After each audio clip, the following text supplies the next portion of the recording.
Why is it there's all these big, awesome RVs, but it's these little guys that are always the most fun, every time? This thing has less than 5,800 miles. It has count them, 3 hours on the generator. I think the biggest problem with this coach is that it just wasn't used enough. It's a little 23TR, I believe it's called, Gemini. This is cute. I totally see the attraction. It's on a Ford Transit chassis, which I love. That is actually one of those, it's my personal favorite preference. Like if I was just gonna load the family up and we're just gonna take a motorhome trip to Florida or something like that, I love these little transit chassis because they actually fit a bigger person like me.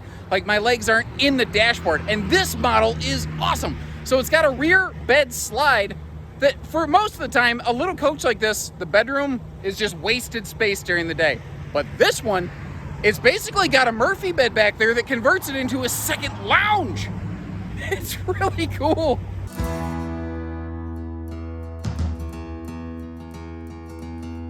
So I'm just gonna give you a quick look at the living area, the front area. You see, you know, the cab, the front sofa, the kitchenette on the right, the entry door, just for reference. But like I said, what I think is really cool about this one, like I've seen this living room before, and this is beautiful. And we're gonna come back and look at this in all kinds of detail. Don't worry about that. But I want you to look at basically like the second lounge, the second living room, the rear lounge, whatever you want to call it on this one. This, to me, is really what makes this RV like over the top. This is sort of the thing that makes me go, wait a minute, I might opt for something like this instead of something else that doesn't have this feature. And maybe this does nothing for you. And if that's the case, I apologize that I spent all this time starting here first. But you can see how it gives us, like we've got a full entertainment center back here. You are sitting directly across from it. It is just easy viewing. You can see that you've got some storage down below. There's plenty of legroom around here. You know, if one person's sitting on the little lounge and another person is getting up to walk in front of you, you don't feel like you got to contort around like a circus performer to get out of their way. And if I flip this down, you see that this is also our primary bedroom space right here. It is different. It is uncommon, but it is something that I really like. And again, if you come around in here, if you're just sitting down, you know, you can, I'm sure you can pivot that TV around a little bit, or you could swap the mount out to do that so it's a little more comfortable. And in case you're kind of curious, I'm going to spin the camera around here a little bit. You're like, well, how comfortable is that leaning against it? Don't get me wrong. It's not like my recliner at my house that I fall asleep in every night with the fireplace keeping my feet warm. But this ain't bad. This ain't bad. If I'm stuck inside, I mean, remember, there's a sofa up front, a squishy little sofa up there. That's going to be your primary space. This, to me, is just like, so, like my wife and I, she likes like award shows and stuff like that. I just don't like that stuff. This is a neat little second entertainment, little haven getaway. It's different, but I really like it back here. Flipping you back around, by the way. Over here, you got your controls for all of your, AC and stuff. Now, it's saying error code right now because I had the generator running because it's warm out. And this has a tankless water heater system. That's the controller in there. That's what I call the Gen 3 variety, where you can actually just see all of that. Now, if I stand up and take just kind of a quick step back here, you've got, this would be your primary, like, closet storage space in the master bedroom. And again, we're going to be doing this tour backwards from what I normally do. We'll see how it goes. The bathroom is interesting. And it took me a minute because, like, you see that guy right there. When I was coming from the living room, I was like, what is that thing? But this is interesting. That is actually a little magnet holdback. So this door opens in, and then that door opens out. And I have a bad habit of forgetting to showcase bathrooms in motorhomes, so I think it's actually not a bad idea that I do this. Now, don't get me wrong. This is not the biggest bathroom I've ever been in. This is also not the biggest coach I've ever been in. I think it definitely gets the job done well. Aesthetically, I find it very pleasing. And I like how the bathroom doesn't feel small. Like when you close that off, you have that magnet holdback. You've got room to actually get out of the shower, stand up, put some clothes on or whatever without exposing yourself to all the neighbors and the looky-loos. These little skylights in those overhead kind of shaved back foreheads. I call them 5 heads because, with my male pattern baldness, I I have to find a way to be happy with that. Actually, you know, I joke about that. I wish I'd have cut all my hair off sooner before I was even losing it. Having no hair is just so easy. You just wake up in the morning and you're done. So when you're sitting on the squishy sofa, like I said, this is kind of what you're looking at. You're straight across from a little mini kitchenette. We'll get all of that open in just a second. But your entertainment up here, it's easy to view. Again, it's kind of directly across from you. It is up a little high because it has to be above the door, but it works. It's fine, you know. Our kind of master control center with our generator controls and water heater and tank heaters and stuff like that. They're all located here. This has the spin around seats. And if you make those two things face inward toward each other, you can have a really fun staring contest with your driver and co-pilot. I do highly recommend waiting until the vehicle is not in motion for that, however. I'm pretty sure you figure that out without my assistance. I love the gloss on the cabinetry. There's something about shiny. Shiny makes things feel better, doesn't it? I swear. Now, one of the things I love about these Transit chassis, now, first of all, this little carpet strip is totally removable. So if you don't want that there, you just want like the industrial style work truck flooring, you can do that too. But what I love about these is, first of all, those seats spin so that our chairs become, our captain's chairs become part of the living space, but there's so much leg room down here. These are easily one of my favorite chassis to personally drive as a bigger, taller person. They fit me so much better. Even just the little, like the cruise controls, I don't know why, just the way that they fit my hand when I'm driving. These feel right, you know? Let me spin you around here. So if you're at the driver's chair and you spin yourself around right here, oh, oh my God.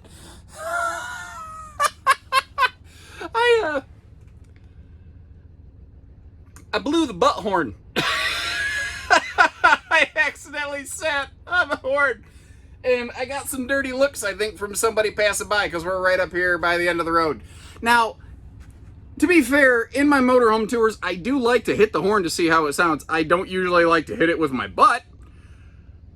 But, it works. So, back to what I was saying.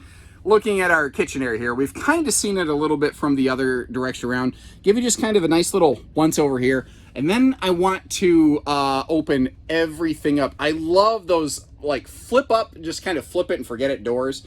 I believe that's a, let me get back over there and check. I think that is a 3-way refrigerator, and that's a convection microwave down below, which is very space effective in a little design like this. I think that's a really good idea. Up top, we've got that bigger vent fan to really let some air cycle through here. And look at how little this was used. There's nothing wrong with the fridge. That's the original protective plastic skin on the fridge from the factory, still there. And this is a 3-way fridge. This is 110 electric, meaning generator or shore power. It is propane, and it is 12 volt. That is very cool. Now, something else I think is kind of neat. You might have noticed there's a little silver disc in the floor right here. You might be going, well, what does that thing do? Well, if we crack it open under that couch right there, you see that that is where the little removable table for that is located. Not to mention the fact that sofa can fold down into a little either guest sleeper or we'll say timeout sleeper if somebody gets themselves in trouble. Now, a little look here with the rear bed slide closed. You do lose the bed and lounge function when you're going down the road. I don't know how much you need those. I will also tell you from personal experience on a family trip when I was younger, you don't want to try to sleep on the rear bed anyway while you're going down the road because it's behind the axle. You will get bucking broncoed around that thing. And here's a little story from my past. So, my stepdad wanted to get myself and my mom, him and his son together, do some family bonding. We took a motorhome trip to Florida. And I was young. I was still angry that my parents had split up, and I'm over all that now. But I was not at the time. And I was tired going down the road. And my brother was sleeping in the Class C overhead cab. We were in a Dutchman something or other motorhome. And tell stepdad, I'm going to go sleep on the bed in the back. He goes, you don't want to do that. But I'm going to prove him wrong because I'm angry, right? I'm going to show him I know better than him. Plus, I'm young anyway and stupid. So I go back there, And that's back when Class C motorhomes still had a traditional glass mirror, rear view mirror, up in the cab area. And we went through some bumps going straight south from Michigan to Florida. And I went airborne a couple times, jammed my shoulder good, but I was bound determined I was not going to let him win. And I knew that he could see me literally getting airborne in the back of that thing. So I waited it out as long as I could stand it until it got a little too painful. Then I finally moseyed my way up. He goes, "Hey, sport, sleep good," knowing that I hadn't, knowing that he was right.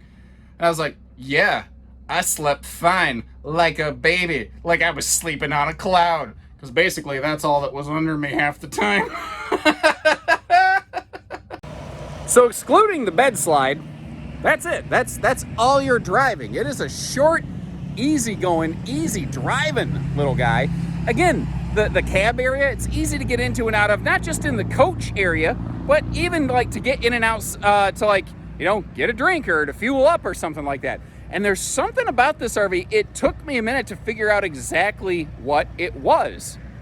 It's a little bit of a narrow body coach. A lot of things in this class, they're at least 8 foot wide, or they'll be 8.5 foot wide, or 100 inches wide, which is 8'4", something like that. I haven't tape measured it. I think that is only 90 inches wide. I think it's a narrow body coach. It's like a little arrow zipping down the road. It does not pick up quite the bulk of headwind with that kind of Class B plus sweep right there. I'm not going to tell you this thing is an aerodynamic dream. No RV is, but not too bad. I believe that thing would be, if you're going to drive in the wind, I think that would do itself very well. I can actually already see some people inside. I stepped out for just a second to get a drink because it's hot today and I don't want to get dehydrated. I could already see some people checking it out. So that's an armless awning, which I enjoy, because then it's not a head knocker. We got the good campsite entertainment package here. By the way, did you notice that is a tankless water heater, on-demand hot water? You want to take some back-to-back hot showers while somebody's cooking up a storm or whatever, you can do that here. A look inside these ABS molded plastic compartments reveals that, you know, it's not like a rat's nest or a snake's nest in there. That is a thing that can happen sometimes. People don't realize certain areas of the country, snakes like to find their way into hot little compartments. And this is interesting. This goes under that kind of sofa Murphy bed in the back. So it's a little bit of a pass-through, pass-beside storage space. Now, for some reason, I had it in my head that these Transit chassis had something like a 4,400 pound tow rating, but every single thing that I'm looking up indicates 5,000 pound tow rating. Say like an E450 chassis, which that is pretty cool. So if another thing, like I have a background, my family did a lot of horse trailer type stuff. We did a lot of little barrel events and things like that. Various speed events, casual pleasure riding. Being able to like hook a little 2-horse up behind this little 2-horse trailer. Look at that, all their little accessories, inline water filter. What it's getting at is you can put a little trailer behind this. It doesn't just have to be a little chase car. Man, this is sharp, this is fun. What do you think? That is fun, right? Could you see yourself taking a trip in that thing? I sure could. I just don't get a chance to do it enough, or else this thing probably never would have made it to our website and I'd be rolling down the road honking at you while doing the butt honk at you. Butt honk. Not a good sound. I'll work on that. I'll work that out at my own time. But in the meantime, if you like the look of this one, give us a call. And remember, we got all kinds of other stuff here, and our inventory changes over and updates just about daily. So if you don't see what you like today, check in tomorrow or give our team a call. You never know what we're going to have down here at Advantage One. That's the fun part about this place. It changes every day. So take care, stay safe, have fun, and have an A1 day, everyone.